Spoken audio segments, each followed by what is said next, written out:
Hey everybody, how's it going? I'm going to be hopping back in to the 10-minute pool, going up against a provisionally rated player who has played 10 total rapid games. Microchip Menace 88. All right, let's see what we can get. I'm obviously going to be playing the Bishop's opening and hoping to get some sort of fun gambits. Maybe an Urusov? Let's go!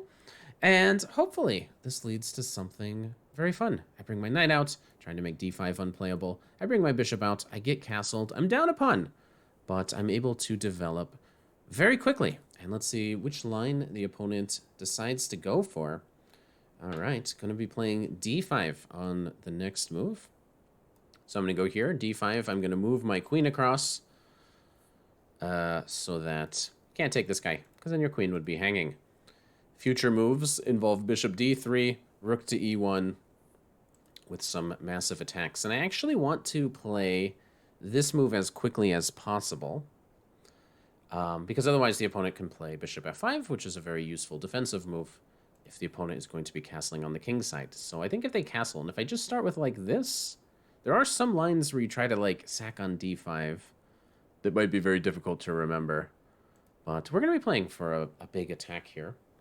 And it's nice that the opponent is finally slowing down. So they knew this much. And then their assessment maybe was, all right, and I'm up a pawn, and it looks like all my stuff should come out. But I think there's still not easy to play this as black. I have a pretty big lead in development.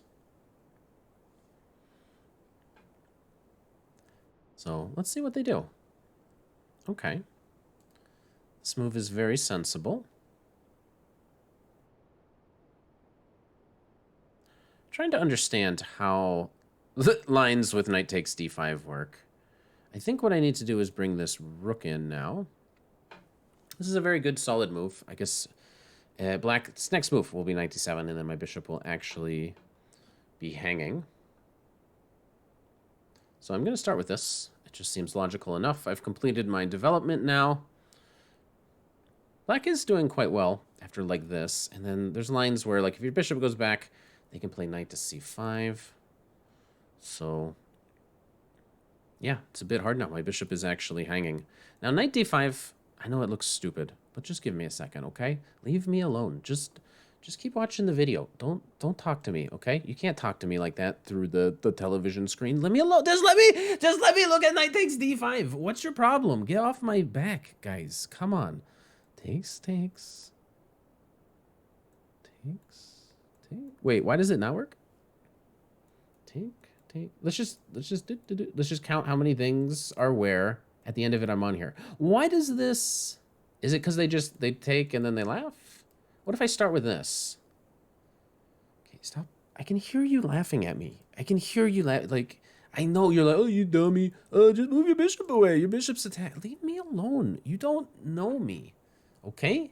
You can't tell me what to do. If I want to take on d5, I'm going to take on d5, okay? Voices in my head, get out of my head. What are my other options? Go here and allow this to happen? Move this knight out of the way? Try to play for f4, f5? Okay, fine, you win, okay? Voices in my head, you win. I will save my bishop, I'll play like this, and I'll try to play f4, okay? That's my new plan. And we'll see what black does. I think knight c5 is the logical way to continue here. I'm thinking knight c5. Knight here. Takes. I take back.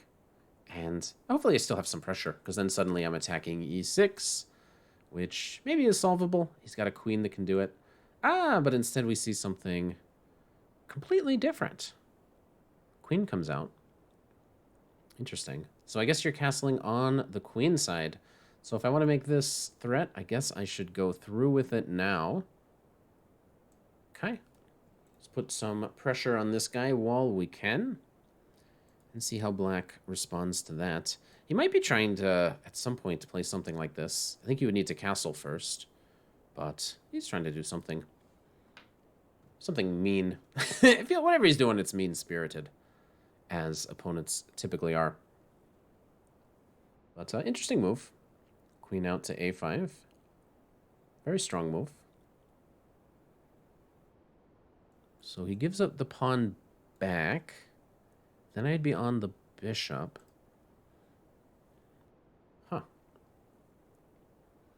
quite interesting. Is he going to have some strong move after that? Not sure. Let's see how he does it. He's going to play bishop b5 at the end. Takes, takes, takes. He's going to play bishop b5. Is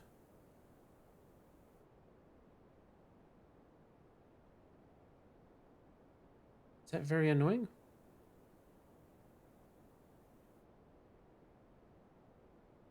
Maybe.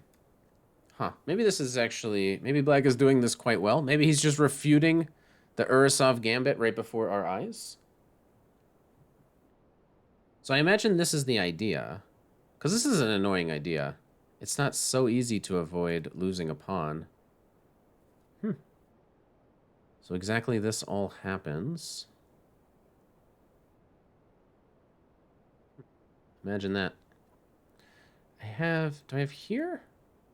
I don't know. He's gonna have like, yeah, I'm gonna get crushed.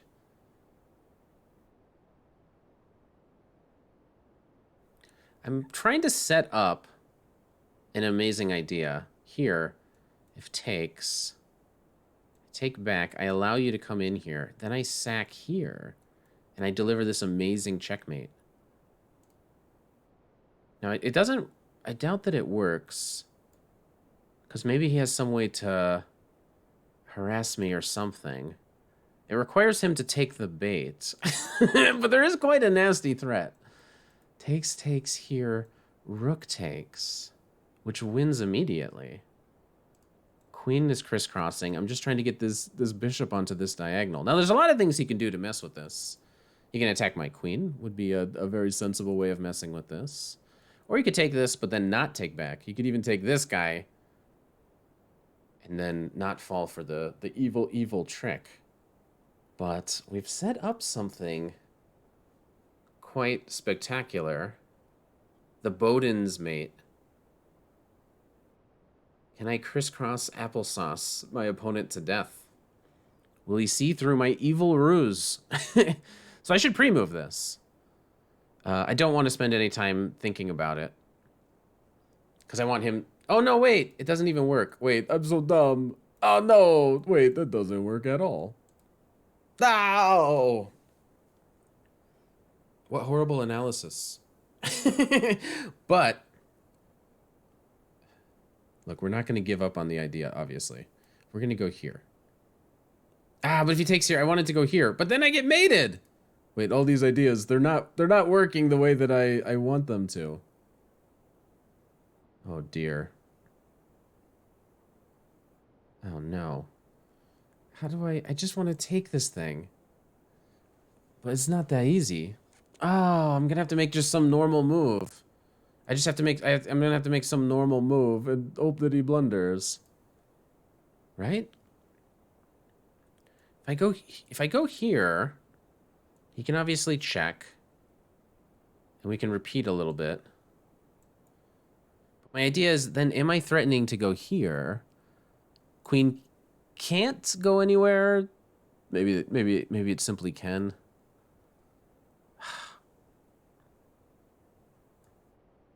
I mean, maybe I should just play here because it sensibly defends the rook. If my rook gets challenged, I might try to keep it as a little hidden surprise. I'm just trying to make the silly little trap work. And maybe the opponent has been Bowden's mated before. I just can't imagine. It just seems like such a shocking move that people might overlook. And my idea, I want to go here. This is the move that I want to play. So if rook here, I think I go here. He needs to stay connected to this thing, I suppose. There's always a chance. Well, after this, he could just check and then he could win my rook. But, like, there's some chance that in some line, he just mistakenly moves away. I just need one opportunity. Okay, well played. So I attack the queen, and then I think I'm going to... Oh, if he goes here, then I can go here. I can play a3 for this. No, but a3, if you ever take my thing, then I'm not going to have bishop to a6 checkmate in some line. I can't do it! I can't do the crisscross! I just want to do the crisscross.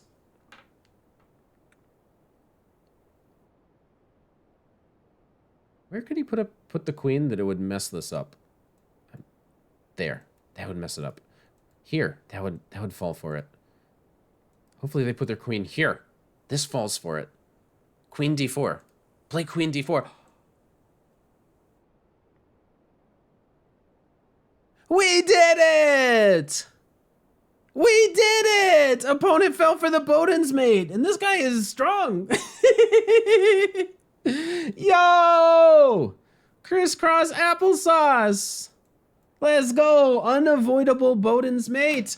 We win! What is this?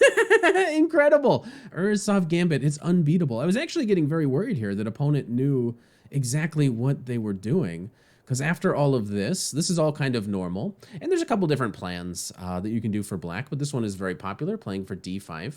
Computer always says that these things are equal. After d5, you can bring the rook in. I know that this is some move. There's a very famous game. It's this one. If you only know one game of the Urusov, look up this one, Boris Avrik versus Elmira Stripchenko.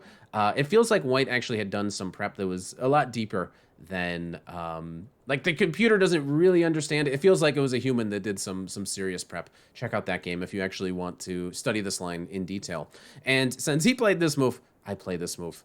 Then came here, and this is all very normal. Now I think knight to c5 is what I was expecting during the game. Something like knight to c5, I was going to play knight to d4. Same kind of idea, getting pressure. So you can see that there's positions where we might be just getting pawns back. Computer says these things are completely equal, but during the game, it was actually pretty tough. I played knight d4. This has been played before castles. Takes is what's been played in the only 2 master games in the book. But then this was, like, very annoying. Now, knight somewhere, and, like, I'm better. Why am I better after knight e2? This looks weird, because... you cannot go here. There's no checks. I just am going to run away. It's your bishop. I can just literally move my knight anywhere. That's interesting. And then it actually gives some advantage to white. But obviously, I was going for the epic finale. We saw this. And now, I couldn't do it right away because at some point I realized my rook would just be hanging. So we had to set it up. I moved this guy out of the way. I attacked the queen. And then at some point... we got him! And he resigned because otherwise, crisscross applesauce, you just got checkmated. So I hope you like that. And if you do, make sure you subscribe for more chess videos. See you later.